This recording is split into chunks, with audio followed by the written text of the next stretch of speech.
At this time, I would need a motion to adjourn from executive session. Make a motion to adjourn from executive session. Is there a second? Second. It's been moved and seconded. All those in favor say aye. Aye. Opposed? Will you call the roll, please? Commissioner Grissom, Here. Commissioner Hines, Here. Commissioner Lee, Here. Mayor Pearson, Here. Commissioner Vetter. Here. The next item on our agenda is the consent agenda. Is there a motion to approve the minutes? I make a motion, we approve the consent agenda. Second. It's been moved and seconded. All of those in favor say aye. Aye. Opposed? Consent agenda adopted. Moving on to old business. Resolution number R-109-22. That resolution has been tabled and will be continued tabled. Resolution number R-110-22 is tabled and will continue to be tabled. Moving on to new business, we have ordinance number 0-9-22.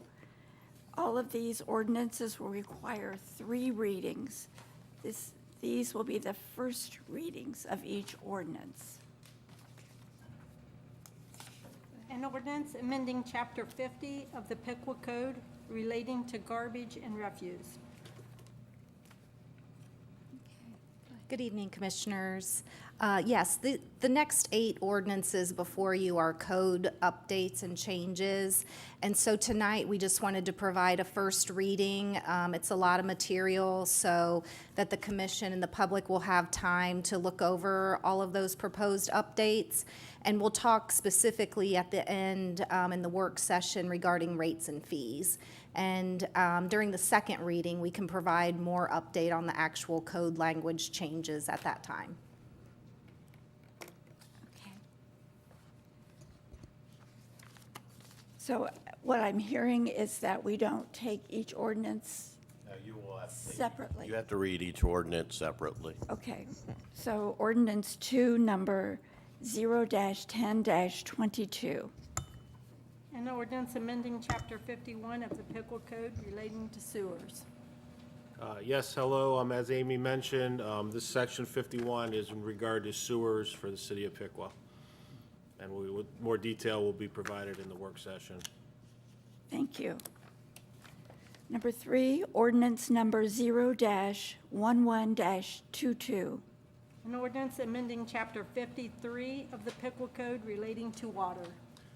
Chapter 53 deals with water, rates, fees, and language for the city of Piqua.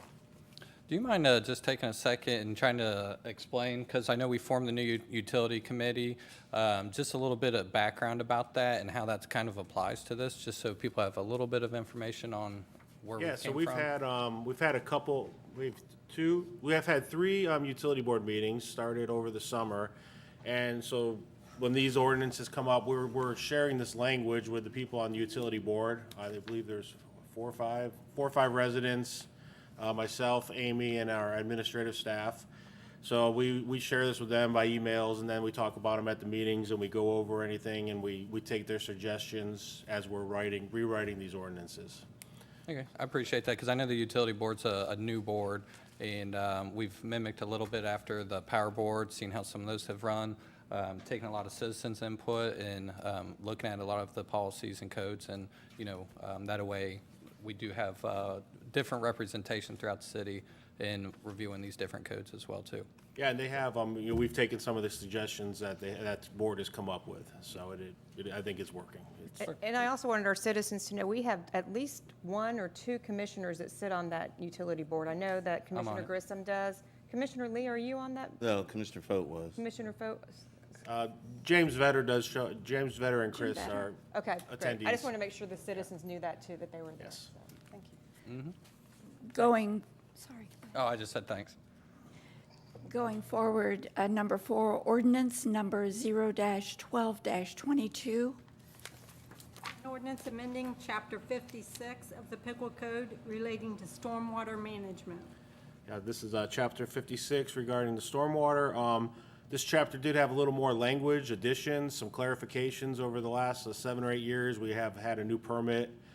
It's cleaning up some of the language, and there's not as many fees and rates associated with this one. So this one's a little more verbiage to how the utility operates the stormwater fund. Thank you. Ordinance number 0-13-22. An ordinance amending Chapter 94 of the Pickle Code relating to the municipal golf course and city parks.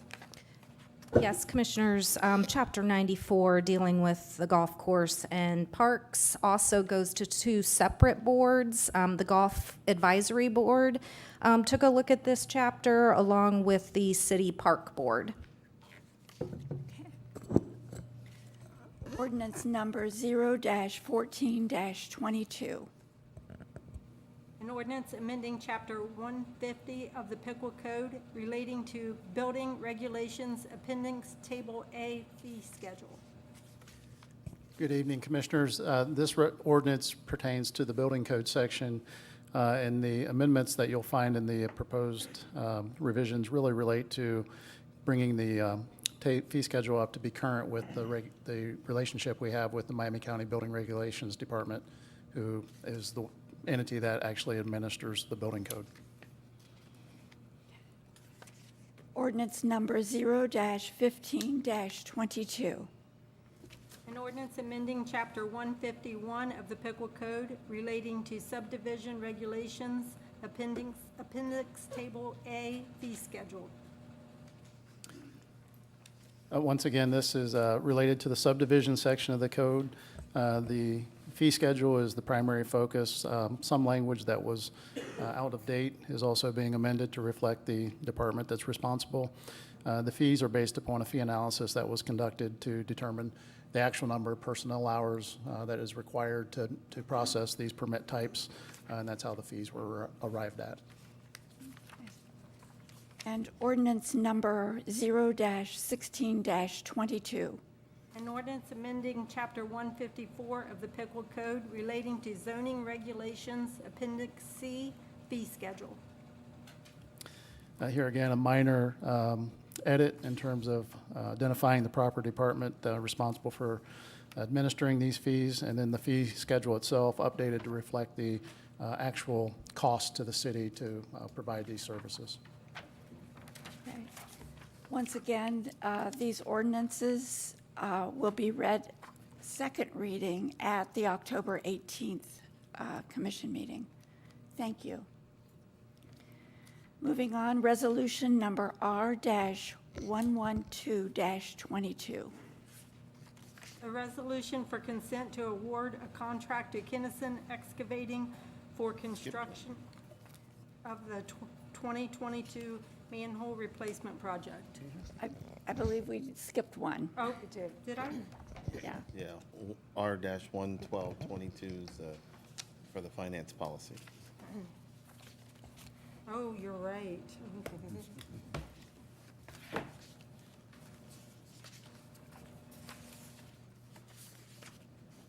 A resolution adopting the City of Piqua Finance Policy and Procedures Manual. Sorry about that. That's all right. You're fine. Good evening. The City of Piqua previously did not have a written policies and procedures manual for the Finance Department, so we have taken the initiative to create one to help our city employees follow accounting laws, auditing guidelines, and provide transparency and utilize best practices. This should provide an excellent framework for our staff to work efficiently. In doing so, the new policies and procedures manual will be distributed amongst department heads upon the passage of this resolution. This will allow the policies to be adopted to give guidance to our employees on the important finance functions that benefit the organization and the community. All right. Are there any comments or questions from our commission? I'd like to talk about the statement of recovery, cost recovery, the triangle that we have in the back. And I guess I'm questioning in my own mind the benefit of having that a part of our policies. I believe the benefit to having that, when we created the model, was we were looking at how we do rates and fees. And you'll see there's a portion in the policy manual as well that talks about how we look at rates and fees, when they should be increased, when they shouldn't. Just looking at the cost recovery model kind of will give each department a breakdown of how they are to be able to recover their cost. And we're just kind of using this guideline from other municipalities that have provided in their cost recoveries and how they analyze their costs and fees associated with those departments.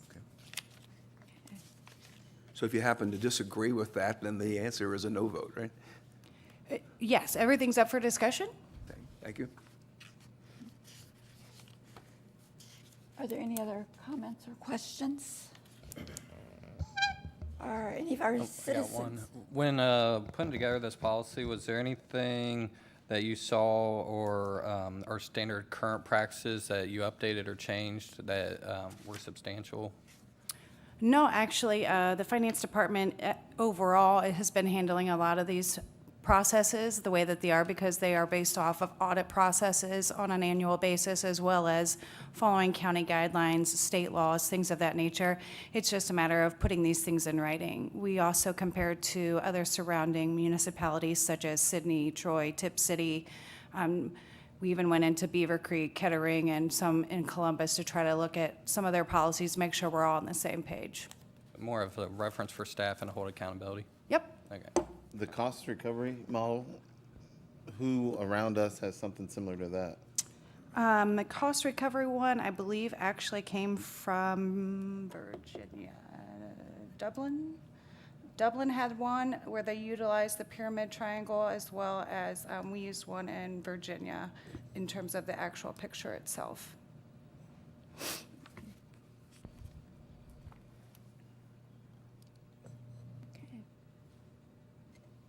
Anyone else have comments?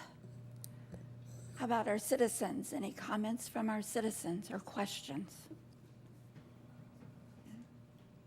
So at this time, I would entertain a motion to adopt. I make a motion, we adopt resolution number R-112-22. Is there a second? Second. It's been moved and seconded. All of those in favor, say aye. Aye. Aye. Opposed? Nay. Could you call the roll, please? Commissioner Grissom, Aye. Commissioner Hines, Aye. Commissioner Lee, Nay. Mayor Pearson, Aye. Commissioner Vetter. Nay. So this resolution has been passed. Resolution number R-113-22. Now, a resolution for consent to award a contract to Kinnison Excavating, Inc. for construction of the 2022 manhole replacement project. Yes, thank you. I would like to introduce Justin Jameson, Assistant Superintendent of Underground. He has seen this project from its initiation all the way through to bidding. He knows all the details, so I'm going to let him discuss it. Good evening, Commissioners. Tonight, we're bringing to you a resolution to award a contract to Kinnison Excavating for our sanitary manhole replacement project. This project consists of 22 manhole replacements, 18 of those being wastewater and the remaining 4 being stormwater, along with the adjacent connecting pipe up and downstream inlets, outlets of these manhole structures. The manholes are divided into 10 groups. That way we could take and pair up multiple manhole structures, both being wastewater in the storm, and attack those in an intersection, or if they're, the most local manholes there, so we can get the biggest bang for our buck. These manholes have been identified as unrepairable. In other words, they're unrehabable and need fully replaced. These manholes are checked on a weekly basis by underground utility staff physically to make sure that there's no blockages. If there are, we relieve those. We clean as necessary, and also checking the structural integrity of those. We did receive 2 bids for this project on September 14th of this year. Kinnison Excavating being at $270,000. We budgeted $250,000. So we're looking at $297,000, and that's with the 10% contingency. Okay. Questions or comments? Where are these located at? So we do have, in these grouped areas, a good majority of these are on the north end of the town, which puts you, a couple of groups are at the Lincoln and Robinson intersection, where Lincoln runs through and Robinson kind of makes that jog through the Lincoln intersection. Those two grouped areas there are both sanitary and storm manholes that need to be replaced. And then we've got a few other groups that are kind of scattered out. And just for my knowledge, what's that kind of process, like what would be the impact to the citizens in that area during that? So for the citizens, it does relieve the constant issue of possibly a blockage that we didn't catch, during that weekly check, in between those checks, and possibly that relieving itself into someone's basement, discharging itself into someone's basement, causing damage and all that, so.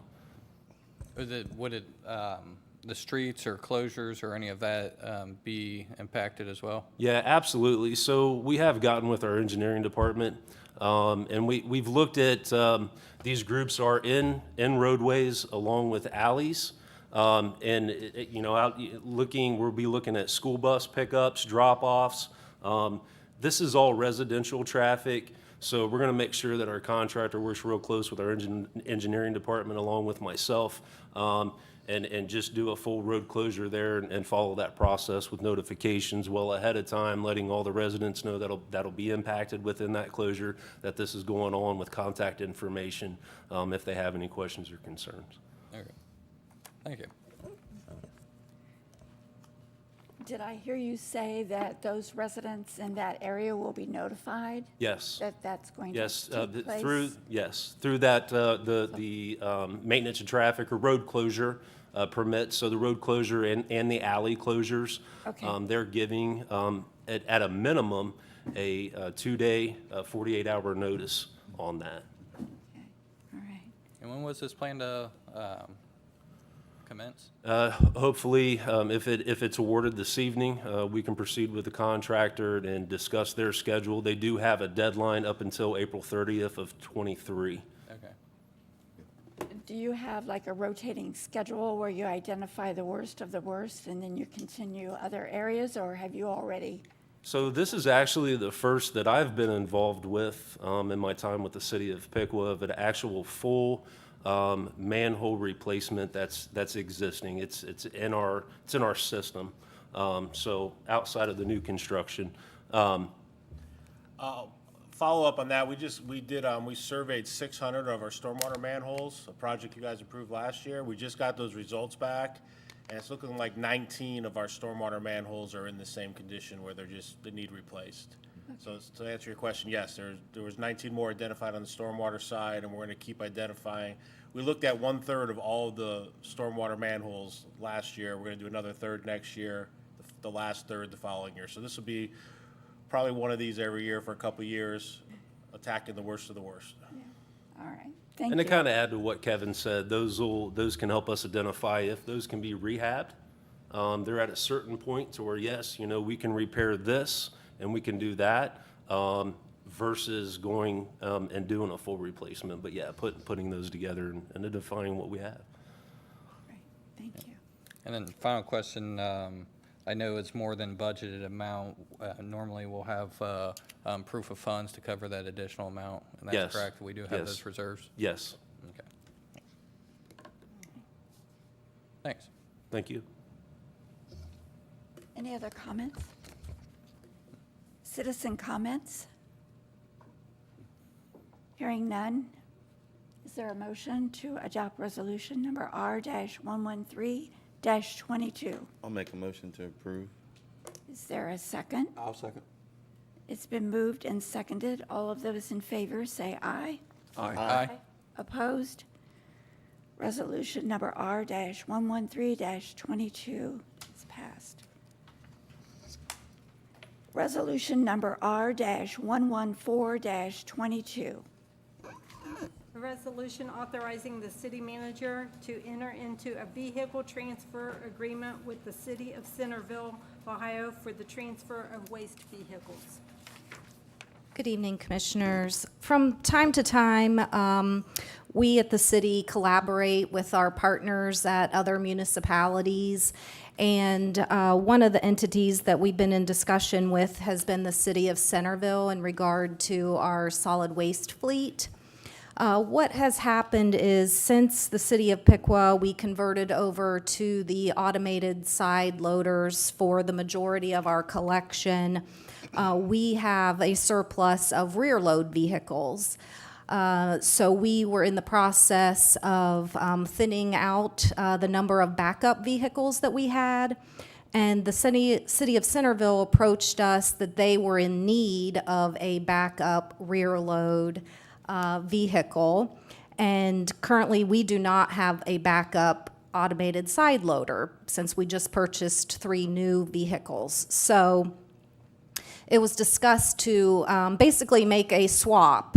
We no longer need the rear load truck. They no longer need the automated side loader. We looked at the vehicles in terms of would it be an even trade or would someone need to, pay a little bit? And we had they have in-house maintenance staff, so their maintenance staff along with our maintenance staff in the Public Works Department took a look at both vehicles. Because they do in-house maintenance, they also have a surplus of parts that go with that side load truck, including a spare arm. Which is the part on those trucks that you're most likely to have the most trouble with. So after doing that analysis, we determined that it would be fair to just make an even trade. So that is what we are proposing for you tonight. Thank you. How are you dealing with warranties, or are there any warranties? The vehicles are out of warranty on both ends. Okay. They are older vehicles that are just strictly used as backup vehicles at this time. Okay, all right.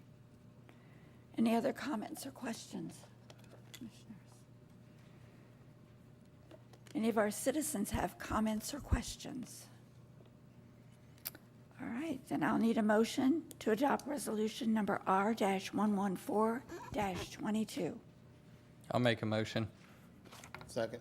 It's been moved and seconded. All of those in favor, say aye. Aye. Aye. Opposed?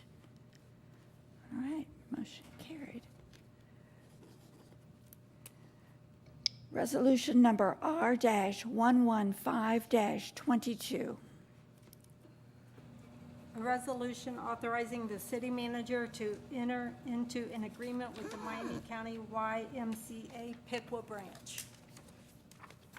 Thank you. Commissioners, we've been taking a look as I've transitioned into leading the Parks Department and determining what we could do as a city for recreational opportunities in the city. As you may recall, the city used to have a separate rec department, which over the years has kind of disbanded.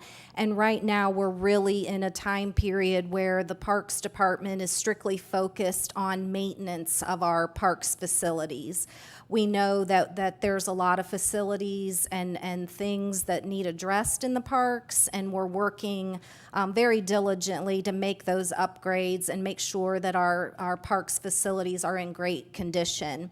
However, that doesn't leave us with a lot of opportunity to provide organized recreational activities. So we've been looking at our partners in the community, and one of those partners is the YMCA, who does obviously provide a lot of recreational activities in the community.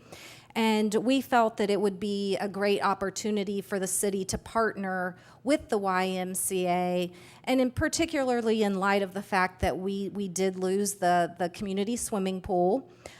We took a look at the number of residents that were members of the Piqua Community Pool for the last couple of years that it was open, and it was about 45 families were members.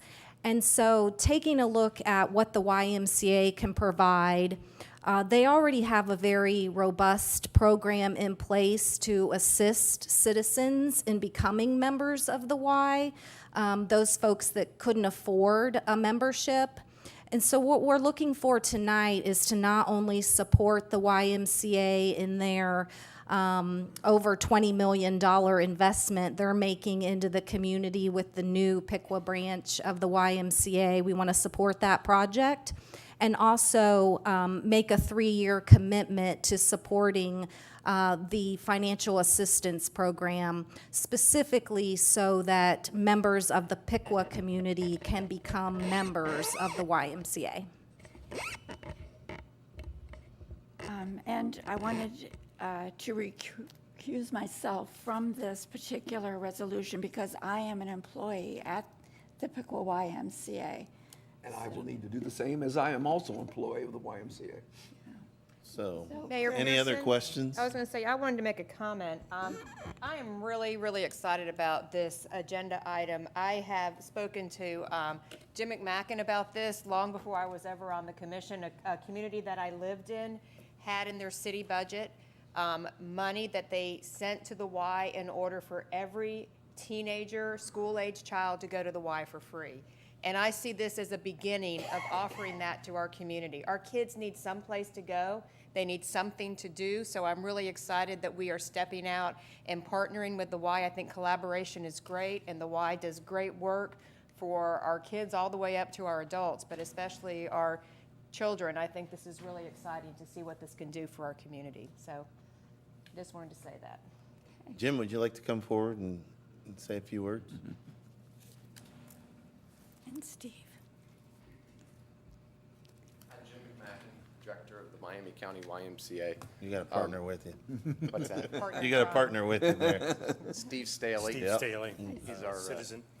He's actually Yes, our you are. campaign chairman. He will hold the distinguished honor of raising the most money for a capital campaign in Miami County, which is pretty remarkable. It is. I'd like to thank all of you for the consideration. The financial assistance program is alive and well. We base our fees at a rate where most citizens can afford them. Those that cannot can apply for financial assistance. That financial assistance process is very confidential. We've awarded hundreds of Piqua residents and thousands of Miami County residents over the last 10 years. So thank you for the consideration.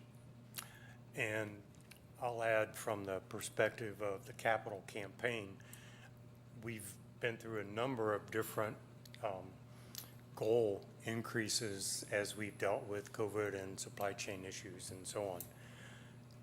We appreciate the consideration that you're providing, and I'm here to tell you tonight that we are darn close to that $21,750,000 goal. And in fact, Jim and I are kind of saying it's in the home stretch now. So we're reaching out and asking for citizens to help throw it over the top. So this is extremely beneficial and appreciated. Thank you.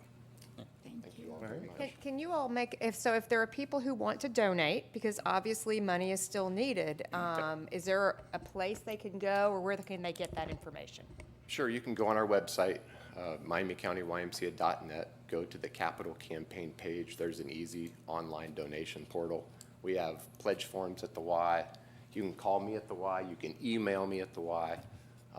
Same with Steve. Our information's everywhere. Great. So they could literally walk into the Y with a check and do it right there. 100%. Excellent. Okay. Yep. And everybody that makes a contribution will be recognized on a plaque, much like we have now in the vestibule of the Y. and their name will be on there regardless. It'll be on there in an alphabetical order regardless of dollar amounts, and it'll go into in perpetuity. Nice. Very nice. We hope to open the new branch late first quarter of 2024. All of you will be invited, plus the members of the community. So we certainly appreciate the support and the consideration, and want to thank the citizens so far and the businesses of Miami County for the support for this grand project. So thank you very I much. like the opportunity for our kids to get memberships and something for them to do. So Thanks, Chris. I love that. Appreciate it. I have one question, if you don't mind. Please. The donation towards the program for people that may not be able to, their income or whatnot. What we're donating, would that be centered for Piqua residents then? It would be. Okay. Residents in 45356, exactly. Perfect, Yep. thank you. Any other questions anybody might have for us? All right. Please. Would you be able to collaborate with the schools if there's a child whose parents may not be involved, but that child maybe goes to a guidance counselor and has an interest in joining the ride?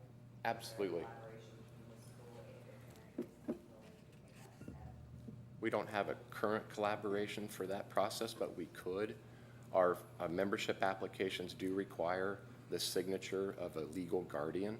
Oftentimes, kids that come in have a hard time getting those signatures, so we'll do anything we can to try to obtain that signature. If a counselor could help, that would be absolutely fantastic. So we can certainly have some discussions with schools. You bet. All right. No.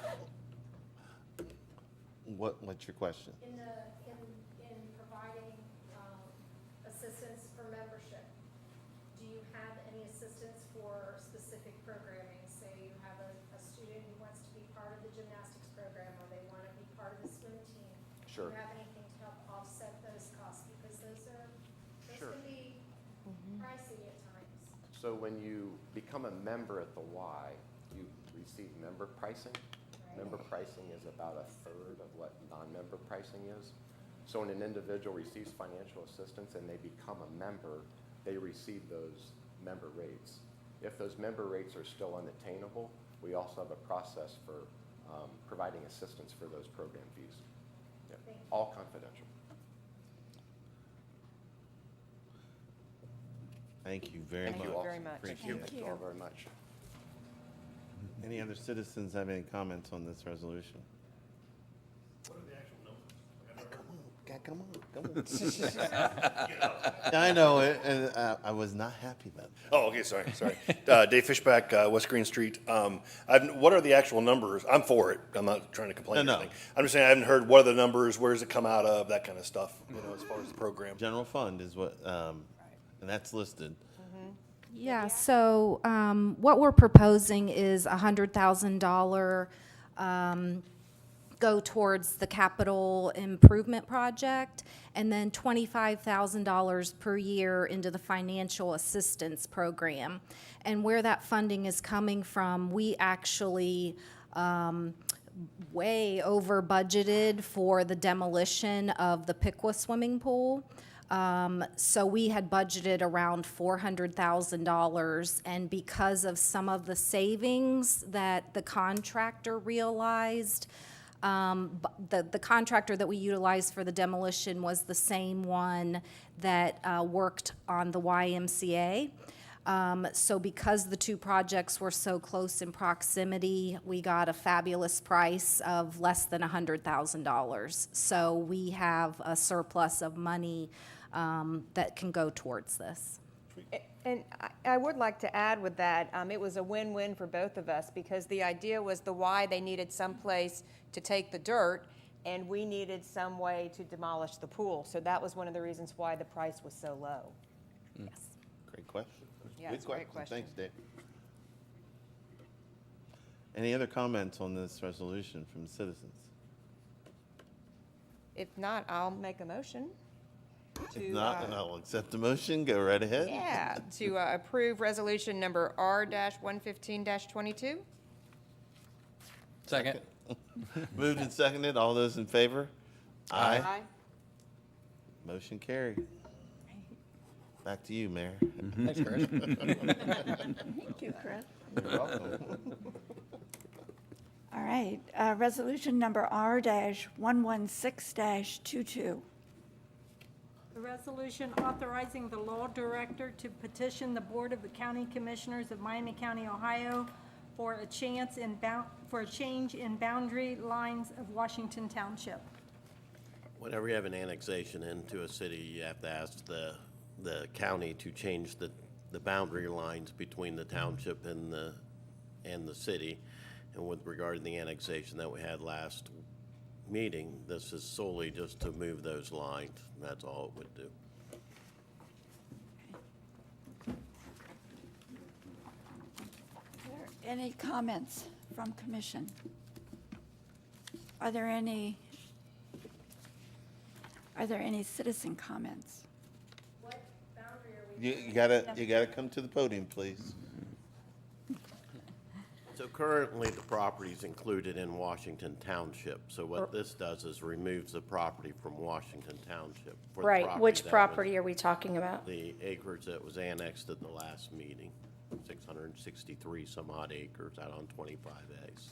So- Okay, that's what I was wondering. I was hoping you were going to say that old Kmart section, The what?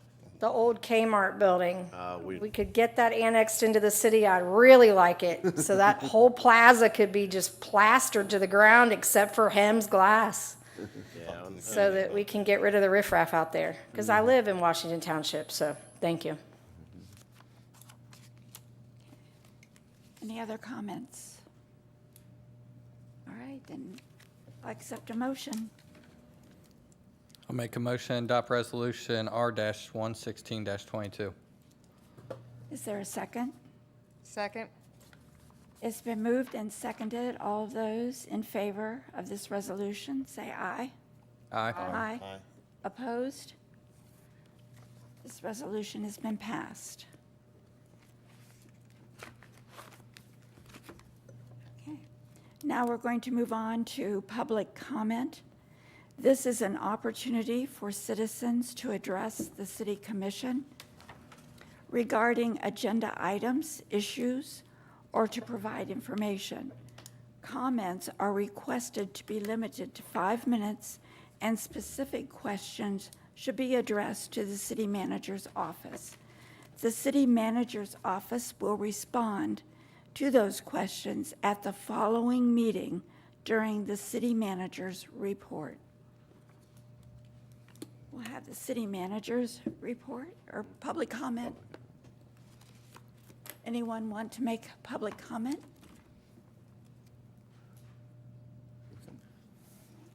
And I am going to try this new timer, so citizens are allotted 5 minutes, so we'll be curious to see Started how a that little works. early. I know, I'll give you a few more seconds, it'll be all right. Caught you off guard. I'm trying it, so. All right. Tom Homan, 1803 Nicklin Avenue. Mike's a little hot tonight.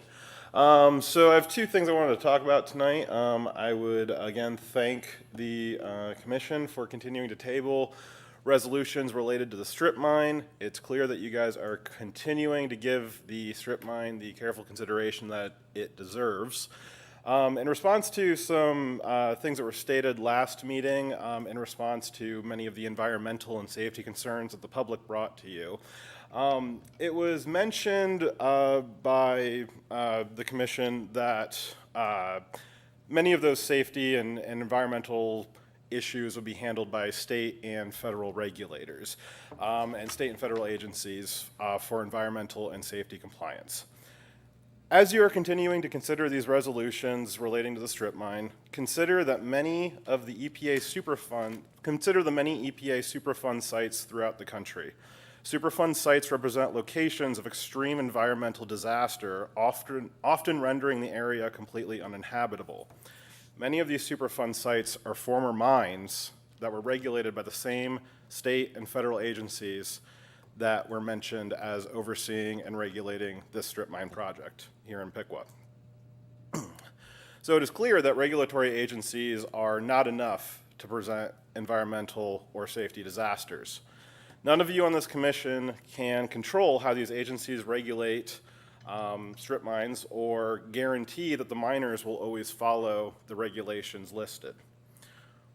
And even if you could, following regulations is no guarantee of safety, as many Superfund sites around the country can attest to. What you can control is whether or not these resolutions are passed. The city of Piqua elected each of you to represent us in decisions affecting the city. You were not elected just so that you could delegate decision-making power and your responsibility to the safety and future of the city to some bureau in Columbus or in DC. I would again ask that you untable these resolutions and that you vote no on them. As for the Nicklin area, which is my second issue that I'm talking about tonight, it's been stated by several people from the city that there might have been some misinformation going around about the Nicklin project, and we apologize if that was the case. We're all doing our best to keep up with the many changes. I know that I've seen a couple of different versions of that plan. And to help us with trying to prevent misinformation, we ask that you just continue to provide us with the information about the project and any changes about it going forward. I think that if one thing has come of the discussion about the Nicklin area so far, is it's a massive increase in the amount of communication that our little neighborhood has had with the city. The new website, I think, seems perfect to continue that communication. And I would also ask the commission that as you consider changes to the Nicklin area, that you consider keeping the vacant lot zoned as R1 with no special zoning considerations. Any plans for that lot should be bounded by the density limitations of R1 zoning. Thank you. Thank you. Thank you. So I'll make a quick comment for you. So I did reach out, Mr. Smeezing did provide some more information from the meeting that I discussed that I had with him, the developers, the schools. And so we did compile some of the information. I did request some more. He did just recently provide some of that information. But what I did have at the time, I did forward on to a couple citizens. I like your suggestion with the website and just trying to find a good means to communicate, because a lot of it's been word of mouth. I know the last meeting I meant to try to get emails or something from people so I could send it out, but if we do have a good sense there, and whether it's the website or not, but. Yeah, we're doing our best without recreating another city commission to try to get a little more organized. Maybe by the time the next commission meeting rolls around, we'll have maybe a more centralized point of contact for our group as well. Yep. Because, yeah, it is difficult. I understand that. And so everybody's doing our best. Would you consider yourself the head of the group? Because I know that there's a huge citizens, and I've been trying to pinpoint who was the person, like, you know, kind of leading the charge. I won't be so bold as to consider it myself. I am an active participant, and I have a vested interest in it. Okay. Thank you. And what was your name again? Thomas Homan. Thomas Homan, Yep. okay. Thank you. Yes, Thanks, thank you Tom. very Thank you much. very I'll reach much. out to you and some of the other people we've been talking with. Yeah. Right. Anyone else?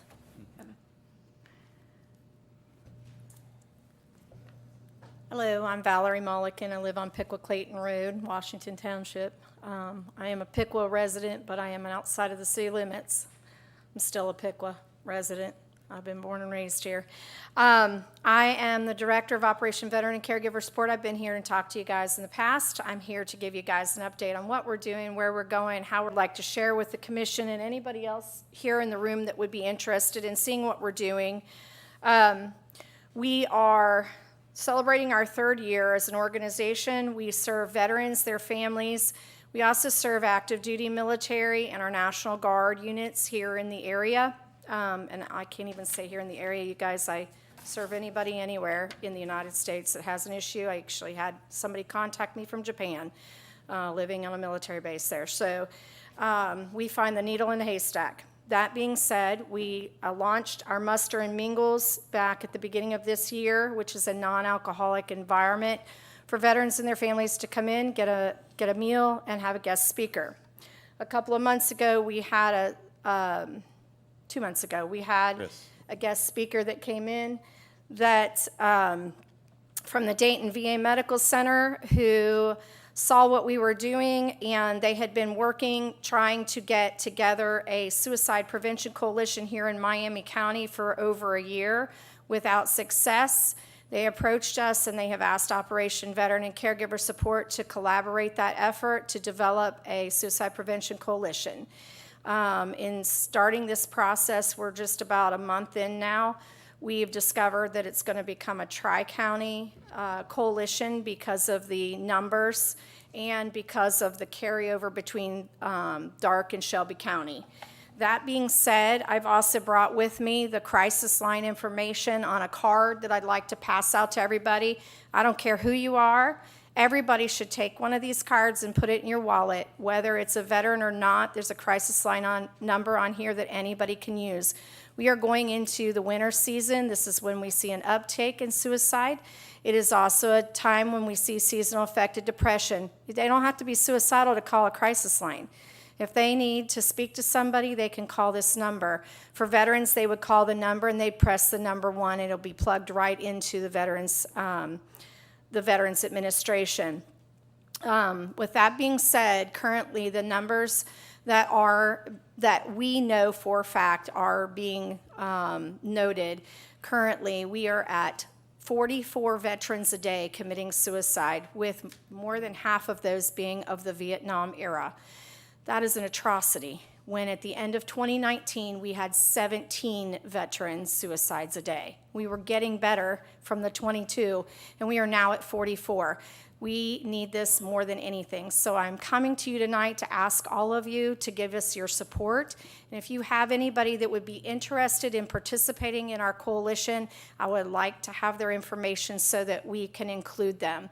The plan right now is, the timeline right now is that we will launch with a meeting with stakeholders in January as we develop the strategic plan over the next 2 months, knowing that December is a holiday month and very hard to have meetings then. So again, thank you for having me tonight, and see me for these very valuable tools. And also, I wanted to just plug real quick, thank you to the Miami Valley Central Mall for allowing us to use a space for the next 3 months for our Thanksgiving and our Christmas programs so that we can do outreach with our veteran community. So thank you. Thank you.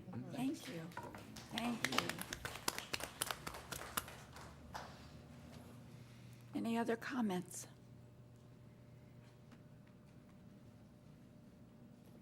Eva Silvers, 319 3rd. I spoke with Chris. I just want to touch base about the quarry issue too, and bringing it back off the table and voting no. And I want to set out a few reasons why. As the city commissioners, and Chris, I emailed you, there are 2 fundamental things here. One, we're talking about potential, but potential isn't certain. So do we really want our certain employees that are already working in these factories to lose their jobs? One of the companies stated they would leave. They would have to. That's Pickle residents without a job. And that's the commissioners that would check that box to say potentially was better than what you've been giving us. And I don't think that's quite fair to them. But beyond that, I think when you take a position in government, no matter what that position may be, you have your government side, that is your duty, but then you're still human, and you have a moral obligation. And that moral obligation is, I would never, and I don't I told you, Chris, I would not want to be any of you right now. I would not want to have to make a decision that could potentially have health hazards to anybody in this community. I'm not God. I'm not going to cast some kind of downfall like that. And I would think that if there was any risk to the residents of this town, it would be an immediate no. None of us want to see another person. We're human. We don't wish that upon people. That's pretty much all I have to say about the quarry issue, bringing it back and just getting rid of it. I mean, as far as it being industrial land, great. But I don't think we have to take the risk associated with it, and I don't think that we should lose the businesses that have already been committed to this community for so long. Those are my 2 points on that. I do want to talk about some other things with code enforcement. I talked to Aaron Morrison twice this week, I believe, and I'm very familiar with this because my husband actually just left that shop. So we have there's been some tis for tat opposed to selective code enforcement. And right now I'm dealing with a situation where the previous 2 tenants to the specific location were not allowed to do certain things. They were not allowed to hang banners. They were not allowed to park a rollback in the parking lot. When I spoke to Aaron, Aaron said that he was aware of it. He had went out and talked to them, and it was supposed to be removed. Drive by there today, lo and behold, it's there. So if we're going to have code enforcement and it's going to be business and residential, then we need to make sure that we're following that distinct guideline across the board. And I haven't had a chance to talk to Chris yet. I will. But that's kind of, I just wanted you guys to be aware of that situation. I have contacted the EPA about some other things with that specific site. But, you know, we talk about transparency and everybody being treated equally. Well, if our business establishments aren't held to the same standards as the previous business, that doesn't seem very equal. So. All right, thank you. We appreciate it. Thank you.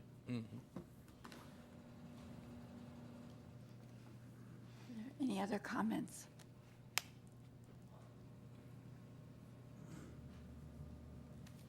Howdy. Tyler Fonzie, 1803 Nicklin. So this is, I'm up here in regards to the updating of the hydraulic dams that were, the meeting was yesterday. Specifically in regards to scenario 2, I believe, that would involve major changes to the property near Forest Hill Cemetery and the Veterans Memorial. This beautiful country that we're blessed to live in only exists due to the brave men and women who sacrificed their lives protecting the United States of America. There is no perfect way to honor these brave souls, but what we can do is try. How can we claim we honor these men and women knowing that that a scenario that could be chosen leads to the removal and destruction of the monument we built in hopes of trying to honor their sacrifice?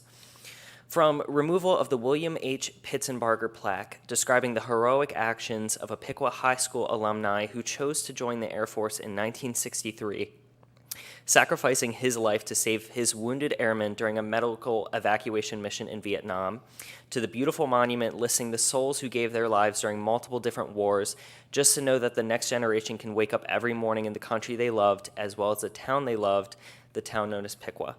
From the Iraq, Afghanistan, and Vietnam wars that many in this town may have served in and most certainly knew others who served in, the prisoners of war who suffered in ways we will never understand, to the missing in action who never made it home to the town of Piqua, that memorial is for them. If the option to remove the monument to divert water is chosen, how can any of us say we support the troops? The same troops who didn't let hell or high water stop them from being heroes. We're going to let some bulldozers stop us from keeping their memories alive? So I know that this specific scenario was not picked. There's 6 listed, and the original thing was just discussing each of them. So I know that this scenario hopefully will not make it past that original meeting. But I would like to implore everyone, the members of the committee, as well as the citizens of Piqua, to consider the other options and scenarios we have for updating the dams. This isn't just for the safety of the town's future. This is for the preservation of this town's past and the preservation of the heroes of this town. So I would prefer not to have scenario 2 be picked out of all of them, but that's just me. I just want to make that statement. I understand. Thank you. Mayor Hines, can I make a comment to that? Because Commissioner Grissom and I have been involved with this through the whole process. And just to remind people that we are engaging the public in this process, and we had 6 different scenarios. And one of the comments they made, it could be a combination of the 6. I do appreciate your coming up here to bring that up, especially following what Valerie Milliken just brought up with our veterans, because you are right. That is something that we need to honor. And so thank you for sharing your voice. And that's what we need more citizens to do as we make a decision. It's not an easy decision. I mean, you just said, it's not easy to sit up here, and that hydraulic canal safety decision is a tough one to make. And for those of you who have been part of the meetings, you know the reality of it. It's not easy. And it's something we have to do and we have to figure out. And we're doing our best with our consultants and just talking to different people to find the best scenario with the least impact that also doesn't cost an arm and a leg. Because if it, that means all of our prices are going to go up, all of our utilities. So thank you very much. It is not a done deal. We are still having these conversations, and we are still looking at these scenarios. So, thank you. Thank you for having me. Okay. Is there anyone else?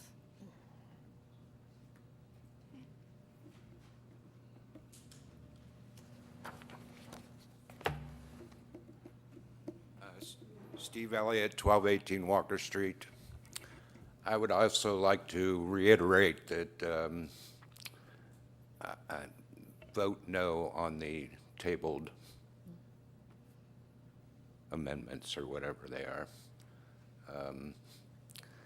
You know, you're putting all this money into the Lock 9 project downtown. There's new businesses moving in downtown.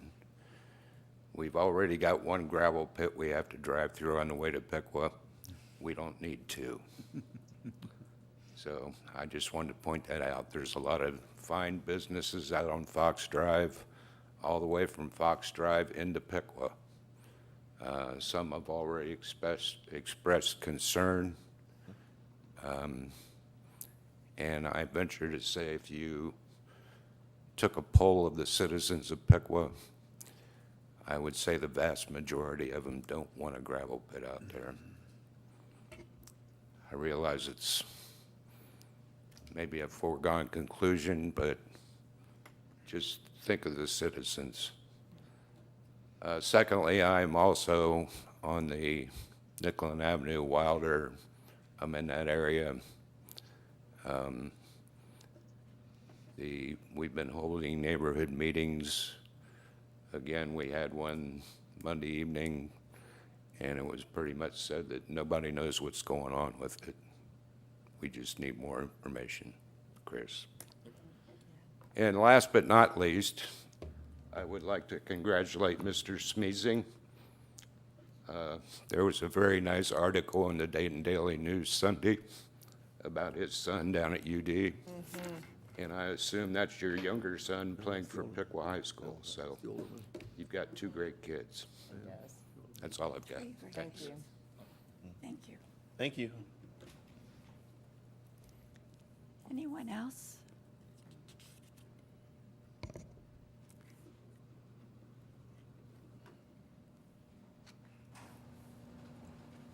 Good evening. Joshua Blackshire, property manager of Sherry Development, the Paul Sherry Industrial Park, 1301 Spruce Street in Troy. I just wanted to bring up a couple of things on the rock quarry project. Just a few things for you guys to consider as you're making your decisions, hopefully here within the next several weeks. So Google Earth is a pretty neat tool. You can get on there, look at satellite views of anything, anywhere pretty much, other than some top secret military bases. Jurgensen has 27 aggregate locations that I could find using their website. So I pulled every one of those locations up on an aerial view and street view. And I noticed that every single one of them, except maybe 3 of them, had no development whatsoever around them. They were out in the middle of nowhere, which is exactly where we believe they should be. And anything that did have development around it was it's not the kind of development that you would want as you're driving into Piqua, to say, hey, welcome to Piqua. It's all dark and dingy and similar dirty industries, which are needed, don't get me wrong. I just don't feel like it's the welcoming aspect that we want our south side of town coming out of Troy, and, we're always competing with Troy anyway.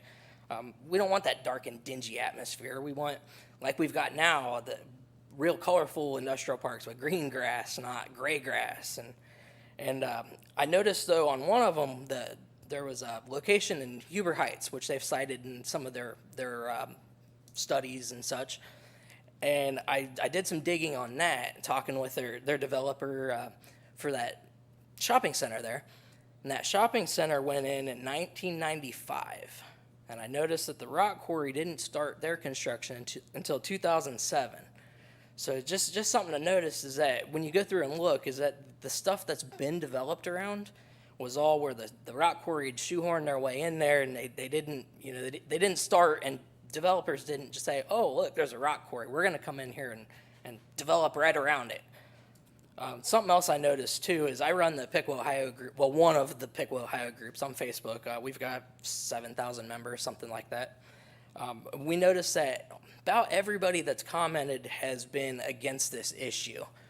The only ones that we've found that were for the issue, after doing a little bit of digging, were employees of Piqua Materials and a couple of Barrett Paving or other gravel pit type asphalt, similar fields. So that makes you wonder as well, is if you don't work in the field, do you really want this project to go through. Lastly, something else I noticed was I think Mike Sherry had posted an update video not too long ago, was that he had a meeting with the president of Piqua Materials, and he made an offer to him that we all, I think, could get on board. You guys would have got on board. I think even the Sherry family, I think everybody would have got on board with this, was out of that 600 and however many acres to go for the I-2 zoning on the developable land, but leave the 201 acre parcel that they want to use as a quarry, to leave that off the table for the time being. So just to show the people of Piqua that they would like to develop that land and do something for the city of Piqua without holding the land hostage. And then we could vote on the I-2 when all the complaints have been resolved and you know, the special use has already been approved to be great.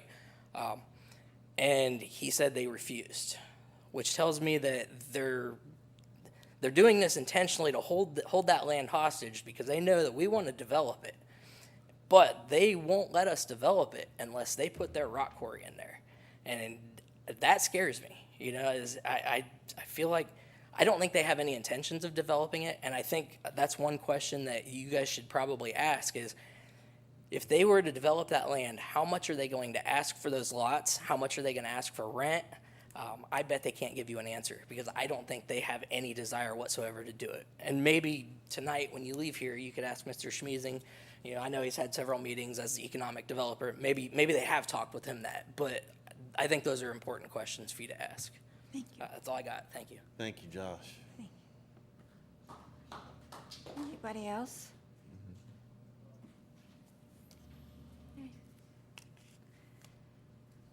Seeing none, we'll move on to the city manager's report. Good evening, Mayor and Commissioners. I was going to start with a video that was shot of our crews that went down to Orlando to assist with the hurricane recovery. And there was a YouTube video just recently posted.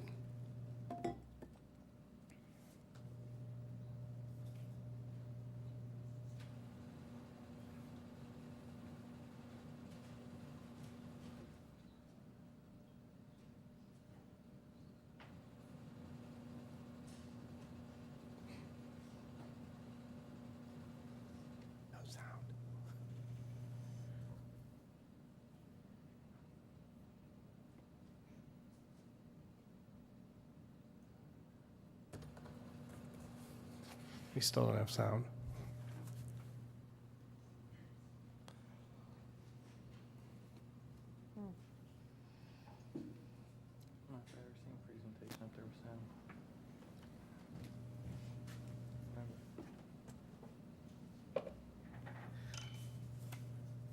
While we're resolving technical issues, I just wanted to note that 6 AMP member communities deployed to Orlando. Those communities were Piqua, Westerville, Lebanon, and Hamilton, and they had a total of 27 employees. 6 of those were our employees, Kevin Grinstead, Jerry Perkins, Justin Fouts, Ken Wagner, and Jordan Fieser.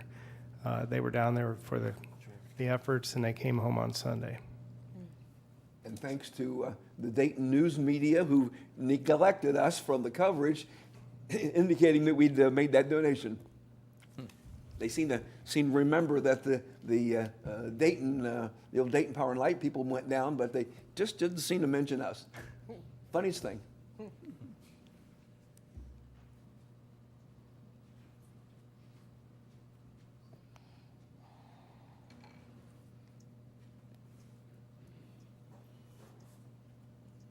Well, we'll post this to our video, to our webpage, and That's awesome.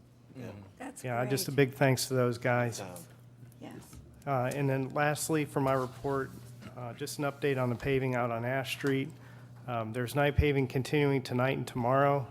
And then on Thursday and Friday, there'll be milling from 6 p.m. to 6 a.m., so be aware of that. And then Sunday through Wednesday next week, the contractor will be paving from 4 p.m. to 6 a.m. daily to try to get it done, and then follow up with any needed finish work Thursday of next week and Friday, 6 p.m. to 6 a.m., and that's all weather permitting, and so hopefully that all goes through. That's the end of my report. Thank you. Thank you. We'll start with Chris Lee, Commissioner.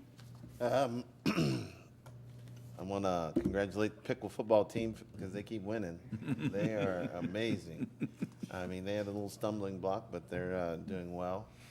And I appreciate everybody's passion about the quarry. Keep voicing your opinion. Keep talking. It does make a difference. It really does. And the Nicklin Avenue people, you're very passionate as well. And, you know, we're trying to be as transparent as we can, give you as much information as we can. And you guys keep doing what you're doing so that there are clear lines of communication so that, you know, we have tried to be as transparent as possible. And if I've not been in any regard, I will apologize.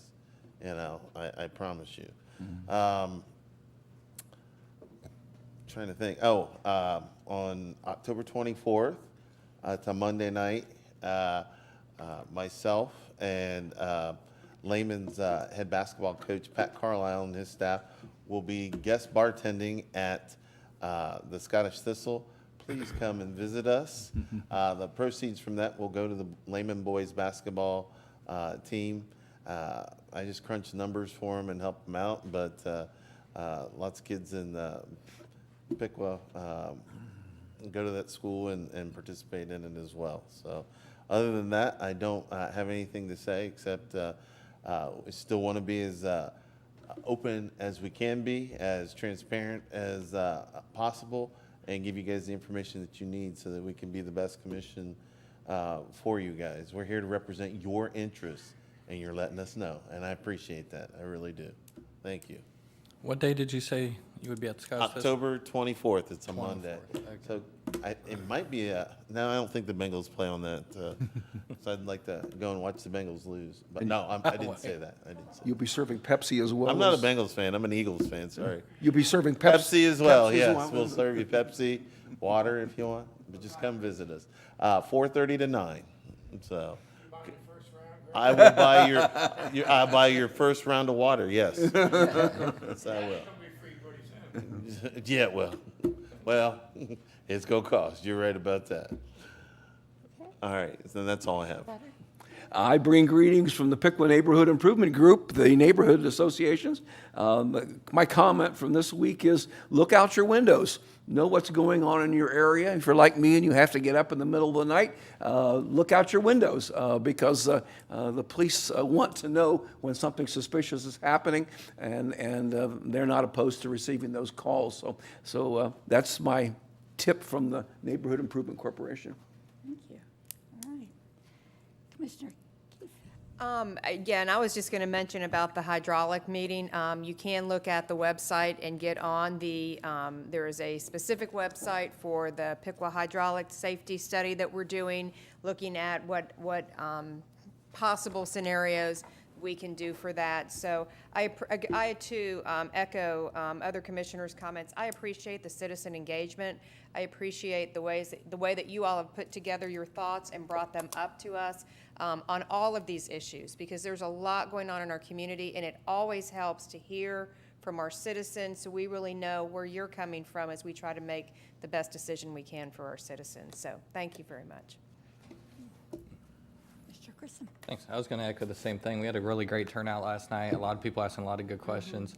Speaking individually, I think it was well organized, but it was very informative. I think after the session, I had quite a few people come up, and we had some good informative conversations. And as we start that citizen engagement and putting out surveys, I just implore that you do educate it yourself on the topic, because there is a lot of complications to it on the different scenarios. And if you just look at them at face value, I don't think you're going to be able to appreciate the different complexities that each have. Thanks for all the Nicklin advocates coming out, of course. Like I said, I sent some of the information out, looking for a good way to be able to communicate that, so I do appreciate your idea in reaching out to a few key contacts. So if you get any more information on how I can distribute that, maybe at each of these commission meetings too, I can have any updated information there present with me. So if anybody does attend these, I can share with it right there or discuss afterwards as well too. And I think that's it. Thank you. Great. Thank you all for coming out tonight.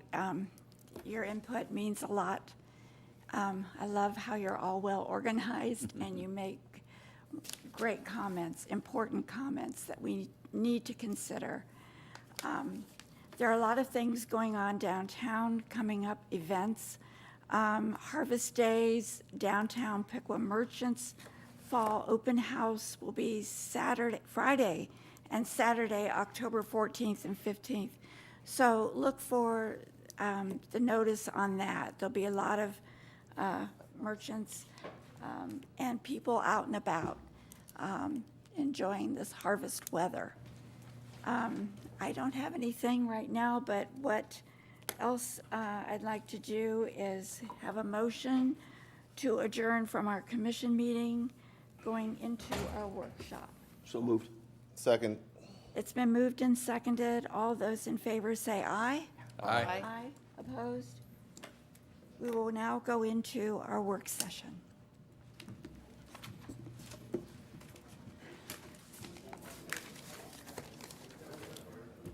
Yeah. Valerie, yeah.